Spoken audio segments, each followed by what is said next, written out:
The most liked video since around the draft was, or at least free agency, was Giants Now with 1,766.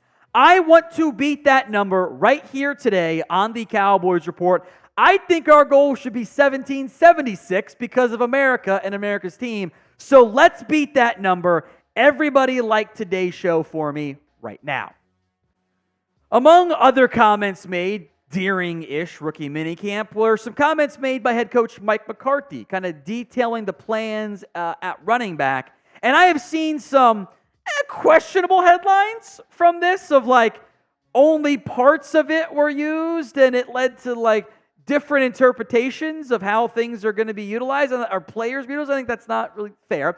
So we'll break down the entirety of the quotes here. Here's what Mike said. Asked, like, is Zeke going to have the same workload as he did last time? He goes, I don't even think that's fair. The guy carried the ball more than anybody in the history of football the first couple of years. That's not going to be his role. We're running back by committee, but I think he'll definitely play at the level that he's played, I know, in my time here. I anticipate that. I don't see any drop-off in the way he moves. 17 games is a lot of football, Mike said about the running back room in general. That's a big role for these guys. Don't get me wrong, they'd all like to carry it like the old days and have all these touches, but you'll want those guys fresh at the most important time of the year. That's all part of the planning and how you look at the projections of playing time. That very clearly it's by committee, in his own words to me. I saw some headlines saying, Cowboys going to use Zeke exactly how they did previously, based on the back half of Mike's quote, when he also straight up said he wasn't going to. So that kind of annoys me, and it's just like, that's not what he said. How do you get that? How is that your headline? This running back room has to be by committee as it sits right now, because it's not good enough. I think Rico Dowdle's your most talented back on the roster. Elliott's getting paid the most. Relative outside of Zeke, I suppose, to investment, Deuce Vaughn was the higher draft pick. In fact, it's former first-round pick and cut and moved on from twice in Dallas and New England, now back in Dallas, Elliott. UDFA, Deuce Vaughn, fourth-round pick, career journeyman, I think it was fourth-round pick, Royce Freeman. UDFA, fifth-round pick who got cut, UDFA. One guy on this roster who was drafted by the same team that he's currently on and hadn't played for somebody else. That's Deuce Vaughn, which is kind of crazy. Royce Freeman, Malik Davis, Lipke is a fullback / running back hybrid right there. We'll see if Snoop Connor, Nate Pete emerge into anything. I get some 2018 wide receiver room vibes here. Remember that room where it was like, Cole Beasley, Terrence Williams, we lost Des Bryant. We got Deontay Thompson, we're fine. And they got like 6 games and went, oh God, we made a mistake. And they had to trade for Amari Cooper, and that was a huge boost to the offense because they had somebody not named Cole that could actually get open on offense. Now, I will say, at least it's running back and not receiver this time. I think from a value perspective, from an investment perspective, if you were going to do it at one of those spots, running back makes way more sense. So you can grade this on a curve if you so see the need to based on the money invested and or how much you should be investing at the spot. But how would you grade this Cowboys running back room? A, B, C, D, or F. It is the pinned comment on today's video. The ad comes on YouTube. Take advantage. Head down there and go vote. I give this room maybe a C. And I still maintain it is probably the worst running back room in the NFL. I would have very much liked to be proven wrong there. Elliott is the most expensive back on the roster in terms of what he's making this year, up to $3 million, $2 million base. That's more and more guaranteed than they gave Rico Dowdle. I don't think that stuff should be overlooked. When in doubt, always follow the money. But he's got 1,000-yard campaign, and it took him over 230 touches. I think, at least what the Cowboys are kind of pushing is, hey, we don't want Zeke to be a 200-carry guy. We don't want him above 150. It means he's not going to rush for 1,000 yards. But if it gives you short yardage, pass protection, red zone stuff, that's fine. But if you give him the ball 200 times, it's going to be an issue for me, as far as I'm concerned. Rico Dowdle, meanwhile, I thought should have had a bigger workload last year. I thought there were times, especially in short yardage, third down stuff, he actually played very well. I think he offers a little bit more juice than some of the other guys on this roster, but he's also never really stayed healthy, and that's a concern for me. And then the Cowboys aren't paying him anything either.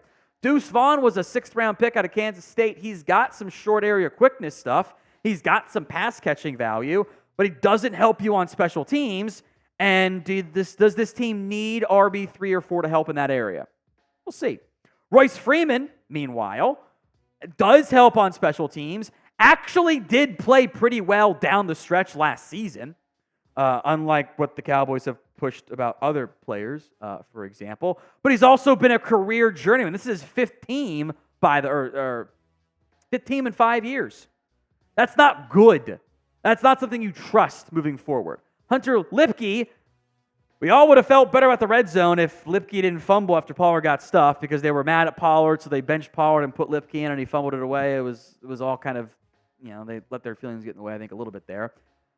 Short yardage back, fullback, kind of overlaps with Zeke a little bit there. Maybe more fullback John Kuhn will remain his role in 2024.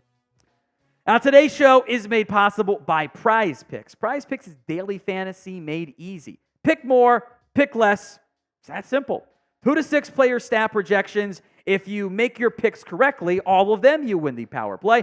Or what I always advise is the flex play.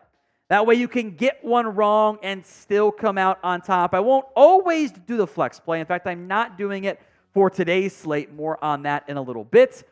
That's because they're giving you the free square. It's Caitlin Clark, half a point in her season debut on Tuesday. She might get that on the opening possession, quite frankly. It will hit. So I'm going to pair that with P.J. Washington, more than 23.5 points, rebounds, and assists. He's been playing well. I like the Mavs in this game. I think they take care of the Thunder. And I'll go with Jason Tatum, bounce-back game against the Cavs as an overall team. More than 44 points, rebounds, and assists. So go to prizepicks.com/CLNS and use code CLNS for the first deposit match up to $100. Let's talk trade rumors. A to Z Sports suggesting, hey, maybe Dallas could go trade for Commanders defensive tackle Jonathan Allen. Because remember, Commanders drafted Johnny Newton, who, as we'll get into, I think that pick is now negatively impacting the trade chances of Allen, meaning it's not likely he's going to get moved. But first, the trade idea from A to Z Sports was the Cowboys get Allen, Commanders get quote-unquote multiple day 3 picks. What does that mean, you ask? It's a good question. I would assume a 4th and a 5th. So I have thoughts on this. Would you do that trade, knowing you got to pay Allen a good amount of money this year and more likely give him a long-term extension? Y for yes, N for no. Would you do that trade? Sound off in the comments. I would do that trade so fast, and I would extend Allen as well, which the Cowboys are scared about paying players, but I would do it. I don't think Washington would, and I would have my doubts about the Cowboys doing it because of the long-term contract status of this team. They don't want to pay money right now. By the way, Johnny Newton hurt his other foot now, so I don't think they're going to trade him. Allen has been a productive football player. The numbers don't always pop off the screen in terms of sacks, but hey, turns out when your team is bad and you can't rush the passer, your sack numbers are going to be a little bit lower. This Cowboys team at defensive tackle, right, maybe even just behind running back, I don't like this spot. I like Osa Odigizua. I'm not out on Mozzie Smith. Chauncey Golston, a 7th-round pick, and Justin Rogers. I mean, if Osa goes down, this is the worst defensive tackle room in the NFL, if it's not already. You need to get help there. And the Cowboys have done next to nothing. A 7th-round pick and a UDFA, that was it. I was kind of surprised they invested that little in the DT room. You know, they haven't replaced the snaps that they've lost up front because you can't give Osa more. He already gets tired enough as it is as the season goes along.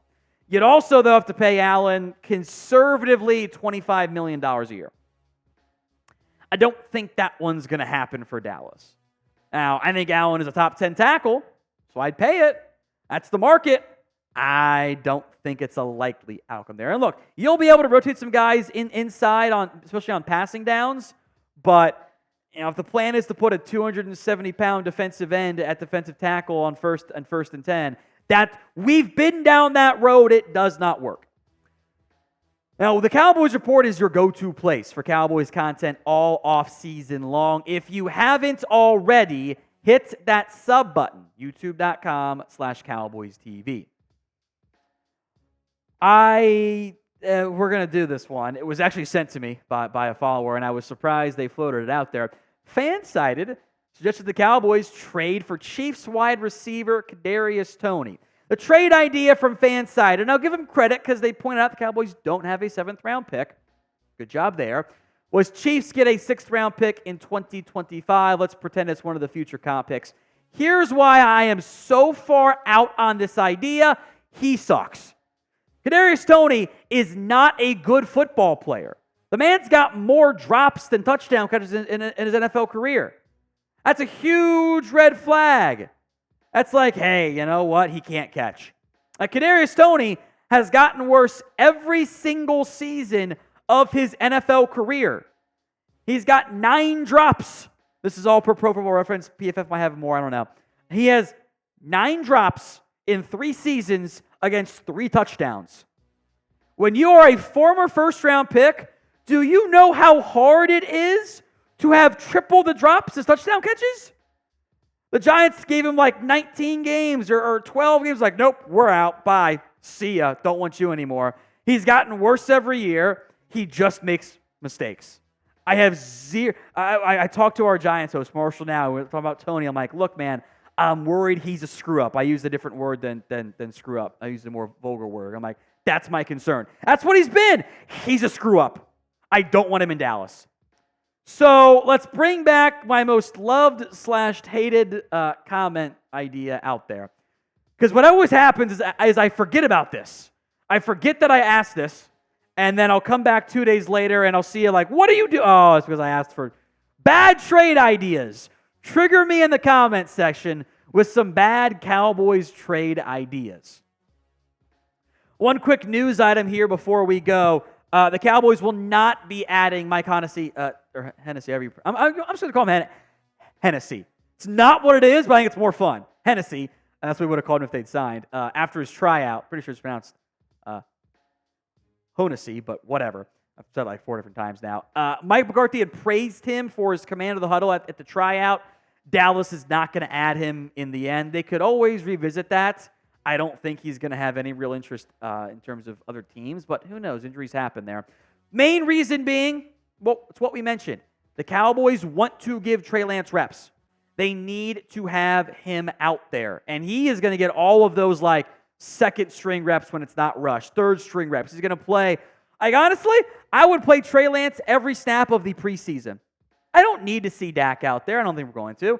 Do I need to see Cooper Rush out there?